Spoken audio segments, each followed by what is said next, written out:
ഹരേ കൃഷ്ണ.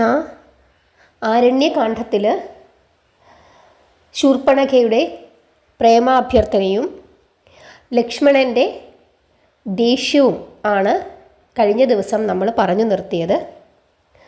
ലക്ഷ്മണൻ ശൂർപ്പണഖയുടെ അവയവങ്ങൾ ഖണ്ഡിച്ചു.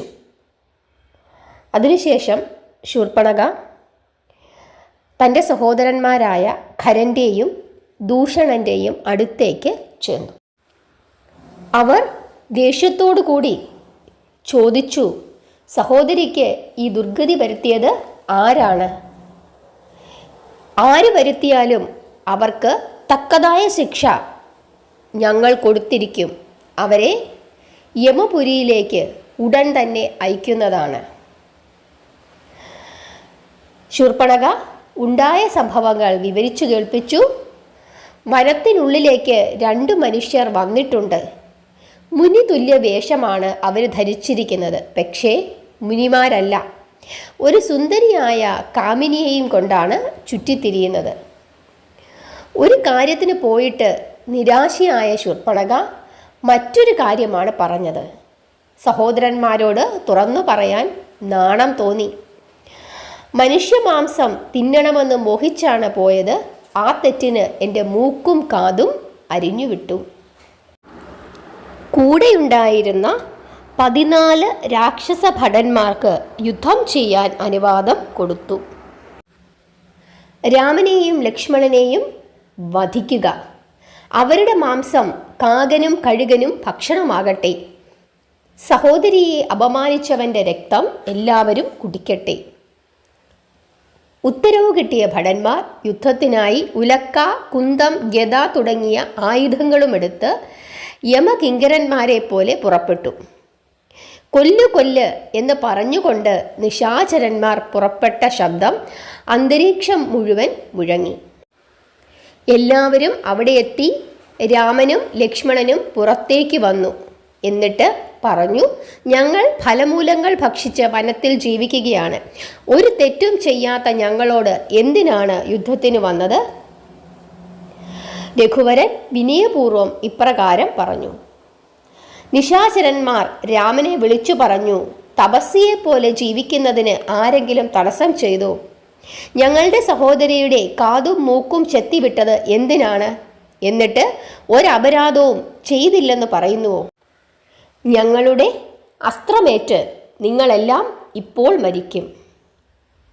ഇപ്രകാരം പറഞ്ഞുകൊണ്ട് നിശാചരന്മാർ അസ്ത്രവർഷം തുടങ്ങി. ഒരൊറ്റ അമ്പ് കൊണ്ട് രാമൻ അസ്ത്രങ്ങളെല്ലാം മുറിച്ചു. ഗദകളും ഉലക്കകളുമെല്ലാം ഛിന്ന ഭിന്നമായി.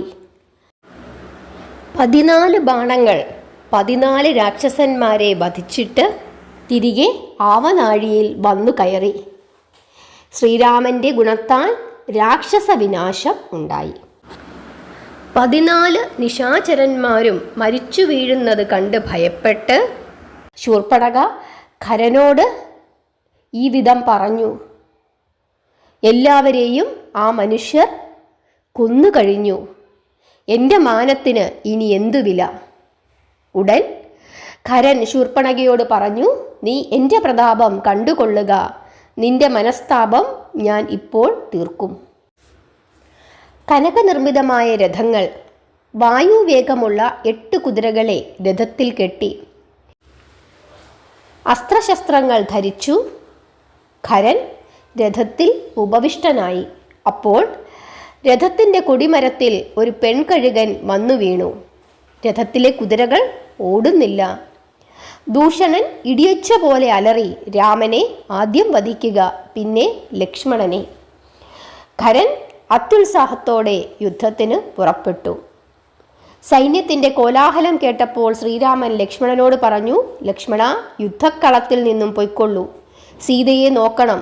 നീ ഇവിടെ ഉണ്ടെങ്കിൽ എനിക്ക് കൂട്ടായേനെ. പക്ഷേ സീത ഭയപ്പെടും. വൈകേണ്ട, പൊയ്ക്കൊള്ളുക. സീതയെ ഗുഹയ്ക്കുള്ളിൽ ഒളിപ്പിക്കുക. രാമൻ്റെ നിർദ്ദേശമനുസരിച്ച് ലക്ഷ്മണൻ സീതയെയും കൊണ്ട് പെട്ടെന്ന് തന്നെ അവിടെ നിന്നും പോയി.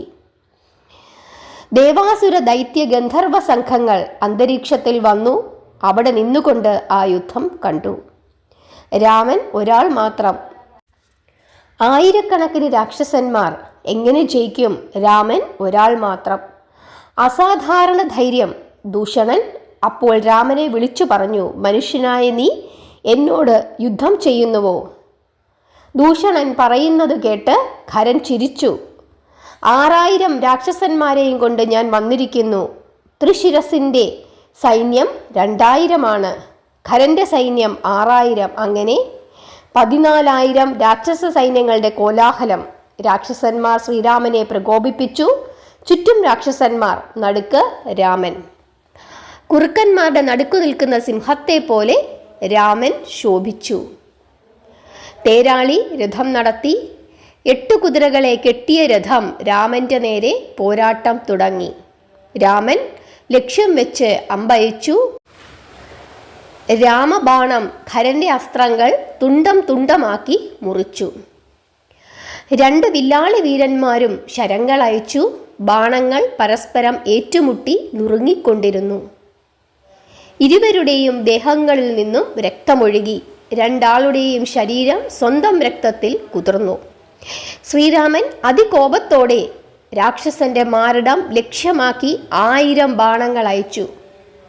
രാക്ഷസപ്പടയിൽ കോളിളക്കമുണ്ടാക്കി.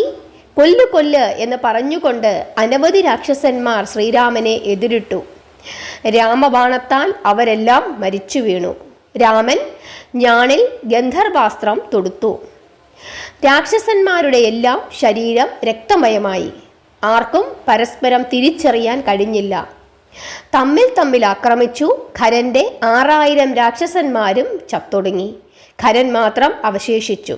സേനാപതി ദൂഷണൻ ഖരൻ്റെ അടുത്തേക്കെത്തി. അതിവേഗം യുദ്ധം തുടങ്ങിയ ശ്രീരാമൻ നേരെ മഹാശൂലം പ്രയോഗിച്ചു.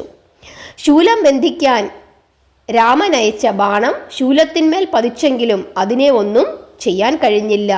ബ്രഹ്മാവിൻ്റെ വരത്താൽ ലഭിച്ച അക്ഷയശൂലമാണ്. ആ വരത്തെ മാറ്റിമറിക്കാൻ ത്രിഭുവനങ്ങളിൽ ആർക്കു കഴിയും? ധനുർവിദ്യയിൽ പണ്ഡിതനായ രാമനും പല അടവുകൾ ആലോചിച്ചു. ശൂലത്തോടുകൂടി ദൂഷണന്റെ 2 കൈകളും മുറിച്ചിട്ടു. ചന്ദനം പൂശിയ 2 കൈകളും നിലത്തു വീണു. അസ്ത്രജ്വാലയിൽ ദൂഷണൻ പ്രാണൻ വെടിഞ്ഞു. ദേവന്മാർ ശ്രീരാമനെ സ്തുതിച്ചു. ദൂഷണൻ മരിച്ചു വീണു. ഖരൻ ദുഃഖിതനായി കണ്ണീരൊഴുക്കി ആയുധമേന്തിക്കൊണ്ട് പടയുടെ മുമ്പിലെത്തി.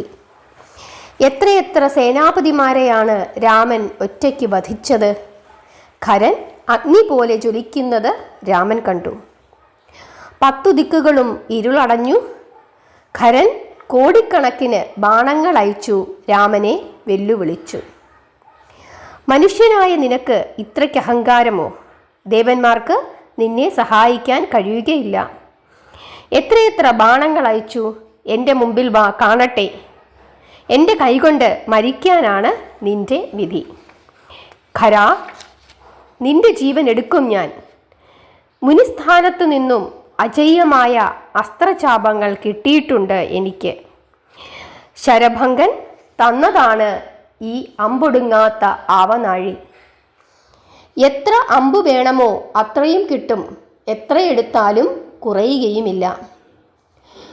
ശ്രീരാമൻ്റെ ആകർഷകമായ വാക്കുകേട്ട് ഖരന് ഭയം തോന്നി. ഖരന് ഇങ്ങനെ ഒരു മന്ദത വന്നപ്പോൾ രാമൻ ബാണമയച്ചു. ഖരൻ്റെ വില്ലു മുറിഞ്ഞു. വില്ലുകൂടി മുറിഞ്ഞപ്പോൾ ഖരന് ആശങ്കയായി. കൂടുതൽ വേഗതയുള്ള മറ്റൊരു വില്ലെടുത്തു. രാമൻ്റെ മേൽ അസ്ത്രങ്ങൾ പതിച്ചു. കടലും കരയും 10 ദിക്കുകളും അസ്ത്രപ്രവാഹം കൊണ്ട് ശോഭിച്ചു. രാമനെ യുദ്ധത്തിൽ ജയിച്ചിട്ട് അട്ടഹസിച്ചു. മനസ്സിൽ ചിരി പൊട്ടി. രാമൻ യുദ്ധത്തിനെടുത്തിരുന്ന വില്ല് മുറിഞ്ഞുപോയി. രാമൻ അപ്പോൾ അഗസ്ത്യൻ നൽകിയ വില്ലെടുത്ത് ഞാൻ കെട്ടി. വിഷ്ണു ചൈതന്യം മുഴുവൻ ഉൾക്കൊണ്ടു. രാമൻ അമ്പുകൾ കൊണ്ട് ഖരൻ്റെ വില്ലു മുറിച്ചു. രഥത്തിലെ കൊടിമരവും പതാകയും പിച്ചിച്ചീന്തി. തേരാളിയുടെ തല തെറിച്ചു ഭൂമിയിൽ വീണു. 8 കുതിരകളെയും വധിച്ചു. രാമൻ്റെ ദുർജയ ബാണങ്ങൾ ഖരൻ്റെ കയ്യിലെടുത്ത പുതിയ ബാണത്തെയും തകർത്തു. ഖരൻ മന്ത്രം ജപിച്ചുകൊണ്ട് കൂറ്റൻ ഗദയെടുത്ത് എറിഞ്ഞു. ഗദ ചെന്നു വീണിടം വരെ തീ ആളിക്കത്തി. ആകാശമണ്ഡലം മുഴുവൻ അഗ്നിജ്വാലകൾ നിറഞ്ഞു. ഗദ ഉയർത്തിയ അഗ്നി ബാണം കൊണ്ടണയ്ക്കാൻ കഴിഞ്ഞില്ല. ത്രിലോകങ്ങളിലും അഗ്നിപ്രളയം. രാമനും അപ്പോൾ മന്ത്രം ജപിച്ച് അസ്ത്രമയച്ചു. രാമബാണം ആകാശത്തിലേക്ക് അയച്ചു. അത് തീമലയായി താണുവന്ന് ഖരൻ്റെ ഗദ തന്നെ ചാമ്പലാക്കി. ഖരൻ്റെ ശരീരം അമ്പെയ്തു മുറിച്ചു. ശരീരമാകെ ചോരയിൽ കുതിർന്നു. സ്വയം രക്തഗംഗയായിത്തീർന്ന ഖരൻ നാലുപാടും നോക്കി. കയ്യിൽ അസ്ത്രമില്ല. രഥത്തിൽ നിന്നും നിലത്തു വീണു. കോപത്തോടെ ശ്രീരാമനെ വിഴുങ്ങാൻ ചെന്നു. ആ സമയം ശ്രീരാമൻ ഭൗമാസ്ത്രം പ്രയോഗിച്ചു. വജ്രായുധമേറ്റ പർവ്വതം പോലെ ഖരൻ വീണു. 14,000 രാക്ഷസഭടന്മാർ യുദ്ധത്തിൽ മരിച്ചു. ദേവന്മാർ ശ്രീരാമനെ സ്തുതിക്കാൻ ആകാശത്ത് നിരന്നു. ബ്രഹ്മാവ് പറഞ്ഞു, എല്ലാ ദേവതകളും നിനക്ക് മംഗളം നൽകട്ടെ. മഹാദേവൻ അങ്ങയുടെ യുദ്ധത്തിൽ സന്തോഷിച്ചിരിക്കുന്നു. അങ്ങയുടെ യുദ്ധം കണ്ട് മഹേന്ദ്രൻ സന്തുഷ്ടനായി. കുബേരൻ, വരുണൻ തുടങ്ങിയ ദേവന്മാരും അഷ്ടദിക്പാലകന്മാരും രാമനെ സ്തുതിച്ചു. അങ്ങയുടെ പ്രസാദത്താൽ ദേവന്മാർക്ക് യഥേഷ്ടം എവിടെയും സഞ്ചരിക്കാം. ദേവീദേവന്മാർക്ക് ആനന്ദത്തോടെ വസിക്കാം. ജാനകിയും ലക്ഷ്മണനും ശ്രീരാമനെ വന്ദിക്കാൻ വന്നു ചേർന്നു. എല്ലാവരും ഇഷ്ടഭാഷണങ്ങളിൽ മുഴുകി. രാമൻ്റെ ശരീരത്തിലെ അസ്ത്രക്ഷതം കണ്ട് ജാനകിയുടെ കണ്ണുനീർ ധാരധാരയായി ഒഴുകി. രാമൻ അപ്പോൾ യുദ്ധസംഭവങ്ങൾ വിവരിച്ചു. സീത കൈകേയിയെ ഓർത്തു. ഹരേ കൃഷ്ണ. ഇതാണ് ശൂർപ്പണഖയുടെ സഹോദരന്മാരായ ഖരൻ്റെയും ദൂഷണൻ്റെയും മരണം. ഇനി വളരെ പ്രധാനപ്പെട്ട ഭാഗമാണ്. രാവണൻ രംഗപ്രവേശനം ചെയ്യുകയാണ്. ഇനി മുതൽ നമ്മൾ 1, 2 അല്ലെങ്കിൽ 3 വീഡിയോകൾ വരെ ഒരു ദിവസം ഇടും. കാരണം കർക്കടകം തീരാൻ പോവുകയാണ്. തീരുന്നതിനു മുമ്പ് തന്നെ നമ്മൾ ഈ ഭാഗങ്ങളെല്ലാം, കർക്കടകം അവസാനിക്കുമ്പോഴേക്ക് നമ്മുടെ ഈ ഭാഗങ്ങളെല്ലാം തന്നെ, അതായത് രാമായണം നമുക്ക് പറയാൻ പറ്റുന്നിടത്തോളം പറഞ്ഞു തീർക്കണം. അതുകൊണ്ടാണ് പറഞ്ഞത്. അതുകൊണ്ട് എത്ര വീഡിയോസ് ഇടുന്നുണ്ടോ അത്രയും വീഡിയോസും നിങ്ങളെല്ലാവരും കണ്ടിന്യൂസ് ആയിട്ട് കേൾക്കണം, നാമം ചൊല്ലണം. എല്ലാവരെയും ഭഗവാൻ അനുഗ്രഹിക്കട്ടെ. ഹരേ കൃഷ്ണ.